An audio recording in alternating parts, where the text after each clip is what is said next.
এই কথাটা ভালোভাবে শোনেন। হাদিসের কিতাবের নাম সহিহুল জামে, হাদিস নাম্বার 2573 নাম্বার হাদিস। ক্বালা রাসূলুল্লাহ সাল্লাল্লাহু আলাইহি ওয়াসাল্লাম, আল্লাহ নবী বলেন, আউয়ালু মা ইউহাসাবু বিহিল আবদু ইয়াউমাল কিয়ামাতিস সালাহ। কিয়ামতের ময়দানে সর্বপ্রথম আপনার ইবাদতের মধ্যে নামাজের হিসাব হবে। আল্লাহ নবী বলেন, ফাইন সালাহাত, নামাজ যদি আপনার সঠিক হয়, সালাহা সাইরু আমালি, অন্যান্য আমলগুলা সঠিক। আবার বলছি, ওয়া ইন ফাসাদাত, নামাজ যদি আপনার অশুদ্ধ হয়ে যায়, ফাসাদাত সাইরু আমালিহি, আপনার অন্যান্য আমল সব অশুদ্ধ বলে বিবেচিত হবে।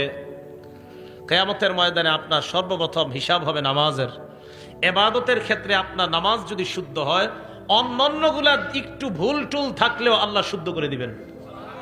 কিন্তু আপনার যদি নামাজই অশুদ্ধ হয়ে যায় কিয়ামতের মাঠে, না বান্দা নামাজ পড়তো না, দাবি করতো আমি নবীরে মহব্বত করি, 300 বার দুরূদ পড়ে ডেলি, কয়বার দুরূদ শরীফ পড়া ভালো না খারাপ? ভালো, কিন্তু নামাজ পড়ে না। উনি বলে যে আমি, আমার ভিতরে নবীর প্রেম আছে, কিন্তু নামাজ পড়ে না। তো এই লোক কিয়ামতের ময়দানে সর্বপ্রথম নামাজের হিসাব হবে। নামাজ যদি শুদ্ধ হয়, তার সব শুদ্ধ। আল্লাহ আমাদেরকে প্রতিনিয়ত 5 ওয়াক্ত নামাজ পড়ার তৌফিক দান করেন। নামাজ পড়বে নিয়মিত 5 ওয়াক্ত, আল্লাহ নিজ জিম্মায় তাকে জান্নাতে প্রবেশ করাবেন। দলিল আবু দাউদ শরীফ কিতাবের নাম, হাদিস নাম্বার 1420 নাম্বার হাদিস। ক্বালা রাসূলুল্লাহ সাল্লাল্লাহু আলাইহি ওয়াসাল্লাম, আল্লাহ নবী বলেন, খামসু সালাওয়াত কাতাবাহুন্নাল্লাহু আলাল ইবাদ, 5 ওয়াক্ত নামাজ বান্দাদের উপর আল্লাহ ফরজ করেছেন। মান জাআ বিহিন্না, যেই ব্যক্তি 5 ওয়াক্ত নামাজ নিয়মিত আদায় করবে, লাম ইউদাইয়্যি মিনহুন্না শাইআ, 1 ওয়াক্ত নামাজও নষ্ট করবে না। ইস্তিগফাফান বিহাক্কিহিন্না, নামাজের প্রতি অবহেলা অবজ্ঞা করে 1 ওয়াক্ত নামাজও নষ্ট করবে না। অবহেলা অবজ্ঞা কাকে বলা হয় ভালো করে শুনেন। আপনার বিবি আপনাকে বলল যাও নামাজে যাও, আপনি বললেন বারবার তুমি পেট পেট কইরো না, এত বেডের করবা না। বিবি আপনারে নামাজ যাইতে কয়, আপনি কোন থামো তো। এই যে থামো তো বললেন, মানে অবজ্ঞা, অবহেলা নামাজ। কোন আলেম আপনাকে নামাজের দাওয়াত দিল, আপনি বললেন আরে যান, এত লেকচার দিয়েন না, জানতো, মানে অবজ্ঞা অবহেলা। তাবলিগের লোকেরা আপনারা দাওয়াত দিতে গেছে, তা আপনি তখন বললেন কি, আর জানতো প্রত্যেক সোমবার আইসা খালি ডিস্টার্ব করেন, মানে গাছের 3 সোমবার বা শুক্রবার এত জ্বালান কিনলে গে, তার মানে নামাজের প্রতি আপনার অবহেলা অবজ্ঞা। বিসমিল্লাহ, আল্লাহুম্মা লাকাল হামদু ওয়া লাকাশ শুকরু। নামাজের প্রতি যদি আপনার অবহেলা থাকে, অবজ্ঞা থাকে, তাহলে কিন্তু খুব অবস্থা খারাপ হয়ে যাবে। নবীজি বলেন, 5 ওয়াক্ত নামাজ যারা আদায় করবে, অবহেলা অবজ্ঞা করবে না 1 ওয়াক্ত নামাজের ব্যাপারে। ফজর নামাজের সময় কোনো মুসলমান এই কথা বলবে না, থুর এই নামাজটা না হইলে কি হইতো। 4 ওয়াক্ত তো ঠিক আছে, ফজরটা না হইলে কি হইতো, অবহেলা, এমন কেউ বলবে না। 5 ওয়াক্ত নামাজ যারা নিয়মিত আদায় করবে, কানা লাহু আহদুন ইনদাল্লাহি আইয়ুদখিলাহুল জান্নাহ, আল্লাহর ওয়াদা 5 ওয়াক্ত নামাজ করে আমার কাছে তুমি আসো, আমি নিজ জিম্মায় তোমাকে জান্নাতের প্রবেশ করায়া দিব। নামাজ নিয়ে কবরে যান, আপনার কবর আলোকিত হবে। নামাজ ছাড়া কবরে যায় না, ঝামেলায় পড়বেন। নামাজ ছাড়া কবরে গেলে মাটি 2 পাশ থেকে আপনাকে এমন ভাবে চাপ দিবে, আপনার এই বুকের হাড্ডিগুলা একটা আরেকটার ভিতরে ঢুকবে। নামাজ ছাড়া কবরে যায় না ভাইও, নামাজ ছাড়া কবরে যায় না। আল্লাহ আমাদের সকলকে 5 ওয়াক্ত নামাজ পড়ার তৌফিক দান করেন। উপকারিতা নাম্বার 5, আমারে আপনারে আল্লাহ সৃষ্টি করছে অস্থিরতা দিয়া, অস্থিরতা। সূরা মাআরিজের 19 থেকে 23 নাম্বার আয়াতে আল্লাহ বলেন, ইন্নাল ইনসানা খুলিকা হালুআ, মানুষকে সৃষ্টি করা হয়েছে অস্থির করে। মানুষ সৃষ্টিগতভাবে অস্থির, মানুষ জন্মগতভাবে তার মধ্যে অস্থিরতা কাজ করে। আল্লাহ পাক রব্বুল আলামিন বলেন, ইযা মাসসাহুশ শাররু ইযা মাসসাহুশ শাররু জাযুআ, মানুষকে যখন কোনো অকল্যাণ স্পর্শ করে, জাযুআ, মানুষ উৎকণ্ঠিত হয়ে পড়ে। খারাপ সময় আসছে আপনার, তখন আপনার কিছুই ভালো লাগে না। ওয়া ইযা মাসসাহুল খায়রু মানুআ, তাকে যদি কোনো কল্যাণ স্পর্শ করে, যদি টাকা পয়সা হয়ে যায়, 5-10 তালা বাড়ি হয়ে যায়, মানুআ, তখন কৃপণ হয়ে যায়, দিতে চায় না। টাকা পয়সা হয়ে গেলে দিতে চায় না। তবে দেখেন, 1 অস্থির, 2 উৎকণ্ঠিত, 3 কৃপণ। আল্লাহ বলেন, ইল্লাল মুসাল্লিন আল্লাযীনা আলা সালাতিহিম দাঈমুন, যারা নিয়মিত নামাজ আদায় করে তাদের মাঝে এই 3টা স্বভাব থাকবে না। নামাজি যদি টাকাওয়ালা হয়, নামাজি যদি অর্থওয়ালা হয়, নামাজি যদি টাকাওয়ালা কোটি কোটি টাকার মালিক হয়ে যায়, আল্লাহ বলেন তার মধ্যে অস্থিরতা কাজ করবে না, উৎকণ্ঠাভাব কাজ করবে না। যাকাত আদায় করলে কোনো ক্ষতি হওয়ার চিন্তা তার মধ্যে থাকবে না, কারণ সে নিয়মিত নামাজ পড়ে। নামাজ যে ব্যক্তি নিয়মিত পড়বে তার 1 কোটি টাকা জাকাত যদি আসে, সে চিন্তা করবে না জাকাত আসছে, আল্লাহ টাকা দিছে, 1 কোটি টাকা জাকাত আসছে, তো কি হয়েছে 1 কোটি আমি দিয়ে দিব। কে যে নিয়মিত নামাজ পড়বে তার মধ্যে এই পেরেশানিও আসবে না, 1 কোটি টাকা এটা নামাজের ভিতরে এটা আসবে না। আরে আমি তো এরকম মানুষ চিনি যিনি 5 কোটি 10 কোটি 1000 কোটি টাকা জাকাত দেয়, এমনও মানুষ আছে, তাদের মধ্যে এটা কাজই করে না। কেন? কেন? নামাজ পড়ে নিয়মিত, এই নামাজ তার অন্তরের মধ্যে এই জাতীয় চিন্তা আনায় না 1 কোটি টাকা তুমি জাকাত দিয়ে দিবা, এই চিন্তা তার মাঝে আসে না। কেন? সে জানে যে আল্লাহ আমারে দিছে, জাকাত আসছে, দিয়ে দিব আমি, বাস, এটা টেনশনের কি আছে। তাহলে নামাজি ব্যক্তি অস্থিরতা কাজ করে না তার মধ্যে। আল্লাহ আমাদের সকলকে নিয়মিত নামাজ পড়ার তৌফিক দান করেন। 6 নাম্বার, ইন্নাস সালাতা তানহা আনিল ফাহশাই ওয়াল মুনকার। যে ব্যক্তি নামাজ নিয়মিত আদায় করে অশ্লীলতা অপছন্দনীয় কাজ থেকে নামাজ তাকে হেফাজত করে নেয়। এটা একটু বুঝেন। এই আয়াত নিয়ে সবার অভিযোগ আছে, বিশেষ করে যুবকদেরও, এলাকার অনেক মুরব্বীদের অভিযোগ আছে।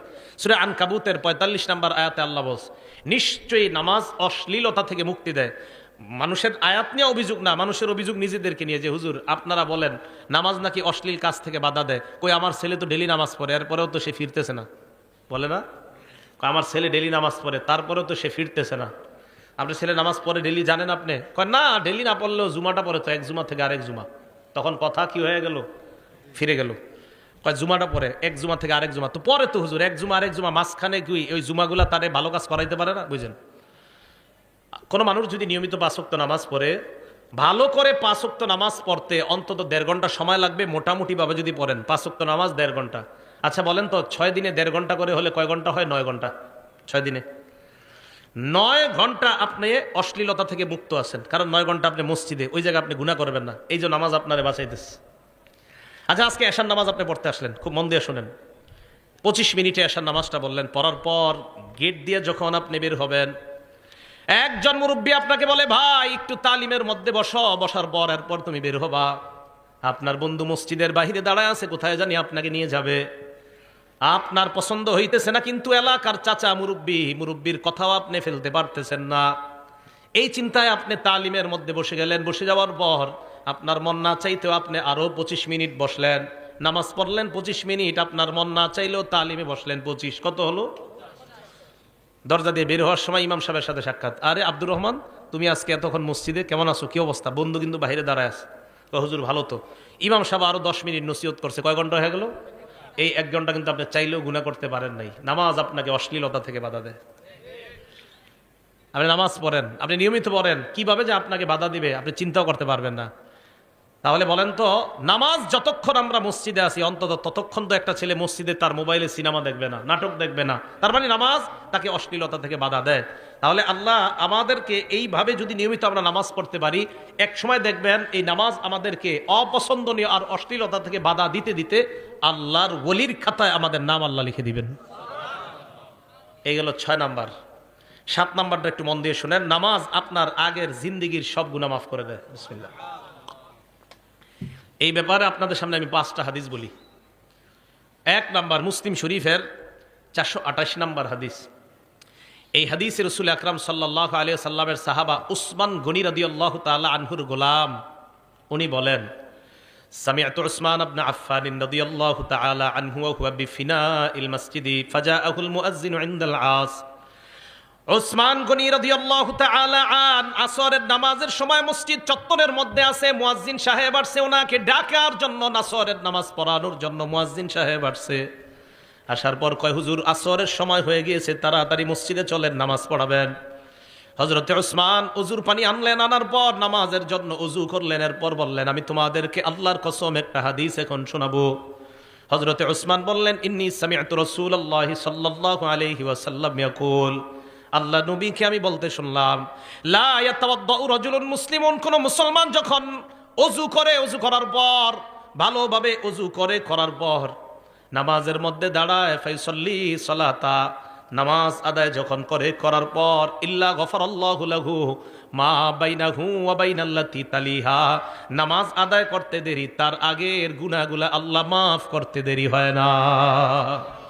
ওযু সুন্দর মতো করে নামাজে দাঁড়াবেন, আল্লাহ আপনার গুনাহগুলো মাফ করে দেয়। মুসলিম শরীফের 431 নম্বর হাদিসে হযরত উসমান গনি আরেকটা বর্ণনা বলেন, মা মিন ইমরিইম মুসলিমিন, কোন মুসলমান যখন ইহসিনু ওযু আহা, সুন্দরভাবে ওযু করে, ফরজের নামাজ সময় হওয়ার পর, ফজর না ফরজ, ফজর না ফরজ, ফরজ নামাজ উপস্থিত হয়ে যাওয়ার পর, বলেন তো ফজর না ফরজ? তাহলে ফজর, জোহর, আসর, মাগরিব, এশা সবগুলা ফরজ নামাজ উপস্থিত হয়ে যাওয়ার পর সুন্দরভাবে অজু করে, অজু করার পর নামাজ পড়ে রুকু সেজদা সুন্দরভাবে করে, তাহলে ব্যবসায়ী ব্যবসার মধ্যে দোকানে বসা, ফরজ নামাজের সময় হয়ে গেছে। চাকরিজীবী তার চাকরি স্থলে বসা, ফরজ নামাজের সময় হয়ে গেছে। আমি আপনি আমরা যার যার পেশার মধ্যে আমরা জড়িত, ওই সময় নামাজের সময় হয়ে গিয়েছে। কৃষক তার কৃষি কাজ করার সময় জোহরের সময় হয়ে যায়, ফায়ুহসিনু উযুআহা, সুন্দরভাবে ওযু করে, ওযু করার পর নামাজ আদায় করে। হযরত ওসমান বলেন, কানাত কাফফারাতান লিমা ক্বাবলাহা মিনাজ যুনুব, এই নামাজ তার আগের সমস্ত গুনাহের কাফফারা হয়ে যায়। মালাম ইউতি কাবীরা, তবে কবিরা গুনাহ করবেন না। জোরে বলেন, কি গুনাহ? আরো জোরে। কবিরা গুনাহ চিনেন নি? কারে কয়? হ্যাঁ, একটু শোনেন। বুখারী শরীফের 2653 নম্বর হাদিস, 2653। ক্বালা রাসূলুল্লাহ সাল্লাল্লাহু আলাইহি ওয়াসাল্লাম, আল্লাহর নবী বলেন, আল কাবাইর, কবিরা গুনাহ হলো আল ইশরাকু বিল্লাহ, এক নাম্বার আল্লাহর সাথে শিরিক করা, 2 নাম্বার ওয়া উকুকুল ওয়ালিদাইন, পিতা মাতার নাফরমানি করা, 3 নাম্বার ওয়া কতলুন নাফসি, কাউকে অন্যায়ভাবে হত্যা করা, 4 নাম্বার ওয়াল ইয়ামিনুল গুমুস, মিথ্যা শপথ করা। কি শপথ? মিথ্যা শপথ কারে কয় বুঝেননি? একটু বলি, দেখেন, আপনি দোকানের শাটার লাগাইতেছেন, সোয়েটার বিক্রি করেন, আপনি বন্ধু আসছে, আইসা কয় তোর ভাতিজির জন্য একটা সোয়েটার লাগবে, তাড়াতাড়ি আগামীকাল বেড়াইতে যাবে, সুন্দর একটা গর্জিয়াস সোয়েটার দে। তো বাস খুলছে, খোলার পরে সুন্দর একটা সোয়েটার দিচ্ছে। সোয়েটার দেওয়ার পর কয় কত? অন্যদের থেকে থাকি 900, তুই 850 দে। তো দেওয়ার সময় কয়, আর কইস না দোস্ত, মানুষ যা করে ঠিক মতো দামটাও দেয় না, কিনা দামটাও দেয় না। তোরে কইতেছে আল্লাহর কসম, এটা 800 টাকা দেখি না, তোর থেকে 50 টাকা লাভ করছে। সদরঘাটে খুঁজে দেখা যায় এটার দাম 300। কত? যদি হয় আর কি এরকম। এই যে মিথ্যা শপথ করলেন, আল্লাহর কাছে দাঁড়ানোর জন্য তৈরি হয়ে যান। বুখারী হাদিস নাম্বার 893। আল্লাহর সামনে আপনি দাঁড়াইতে হবে। আপনি মিথ্যা কথা বললে আপনার পণ্য আপনি বিক্রি করলেন, কি এরকম হয় কিনা? না হইলে তো নাই, হয় কিনা? হইলে তো এটা গুনাহ। যদি না হয় মাশাআল্লাহ, আপনারা সব আল্লাহর ওলি। কিন্তু যদি এটা না হয়, বরং মিথ্যা কথা বইলা শপথ করে আপনি যদি পণ্য বিক্রি করেন, তা আল্লাহর সামনে দাঁড়ানোর জন্য প্রস্তুত হয়ে যান, যে তুমি তোমার ইনকামটা কিভাবে করছো আমার একটু বলো। বিসমিল্লাহ। 4 নাম্বার মিথ্যা শপথ করা। 5 নাম্বার শাহাদাতুজ জুর, মিথ্যা সাক্ষী দেওয়া। মিথ্যা সাক্ষী এমন একটা সাক্ষী, যেই সাক্ষীর মাধ্যমে অপরাধী হয়ে যায়, অপরাধী নিরপরাধ হয়ে যায়। 5টা কবিরা গুনার কথা আমরা জানলাম। এবার আপনাদের সামনে আমি 10টা এমন গুনাহের কথা বলবো, এর মধ্যে 7টা হলো গুনাহ, পরের 3টা, মোট 10টা, শেষের 3টা হলো এমন যে 3টা যদি না করেন গুনাহ। কিতাবের নাম মুসনাদ আহমদ, হাদিস নাম্বার 22075 নাম্বার হাদিসের বর্ণনা। মুআজ ইবনে জাবাল রাদিয়াল্লাহু তাআলা আনহুর বর্ণনা, তিনি বলেন, আওসানি রাসূলুল্লাহ বিআশারি কালিমাত, আল্লাহ নবী আমাকে 10টা উপদেশ দিয়েছে। গণবেন, বলেন নবীজি কয়টা উপদেশ দিয়েছে? আমারে আপনারে সবাইরে কয়টা উপদেশ? 1 নাম্বার, লা তুশরিক বিল্লাহি শাইআ ওয়া ইন কুতিলতা ওয়া হুররিকতা, আল্লাহর সাথে শিরিক করবা না, যদিও তোমাকে হত্যা করা হয়, যদিও তোমাকে জ্বালিয়ে দেওয়া হয়। বলেন, হত্যা করা হয়, জ্বালিয়ে দেওয়া হয়, আল্লাহর সাথে কি করা যাবে না? আল্লাহর সাথে শিরিক চিনেননি? কারে কয়? গরু জবাই করছেন, জবাই করার সময় বললেন আব্দুল কাদের জিলানির নামে জবাই করলাম, এটা কি শিরিক? গরু জবাই করার সময় বললেন মুহাম্মাদুর রাসূলুল্লাহ সাল্লাল্লাহু আলাইহি ওয়াসাল্লামের নামে জবাই করলাম, শিরিক। কি বলেন তো? শিরিক। যেই শিরিক করে তার উপরে আল্লাহ পাক রব্বুল আলামিন অভিশাপ দেয়। মুসলিম শরীফ হাদিস নাম্বার 5018 নাম্বার হাদিস। এই হাদিসে রাসূল আকরাম সাল্লাল্লাহু আলাইহি সাল্লাম বলেন, লানাল্লাহ মান লাআনা ওয়ালিদা, ওই ব্যক্তিকে আল্লাহ অভিশাপ দেয় যেই ব্যক্তি তার মা বাবার অভিশাপ দেয়। কোন সন্তান যদি তার বাবাকে বলে আপনার মতো বাবা না হইলে আমার অনেক ভালো হইতো, এই ছেলের আল্লাহ অভিশাপ দেয়।